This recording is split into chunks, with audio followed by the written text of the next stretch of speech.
پیارے بچوں، اگر آپ کے جسم کے ان 3 حصوں کو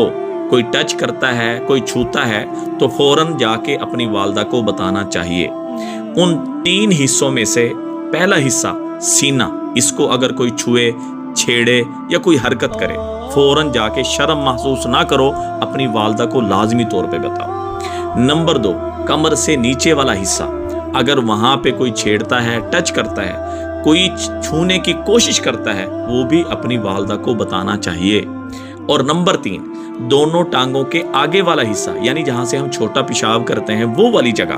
یہ بھی بڑی حساس ہے۔ اگر اس کو کوئی چھوتا ہے، ٹچ کرتا ہے، چھیڑنے کی کوشش کرتا ہے، اپنی والدہ کو جا کر بتانا چاہیے۔ اب چھیڑنے والا چاہے کوئی بھی ہو، چاہے آپ کا ٹیچر ہو، چاہے آپ کو پڑھانے والے قاری صاحب ہوں، چاہے آپ کا کوئی دوست ہو، چاہے آپ کے والد کا دوست ہو،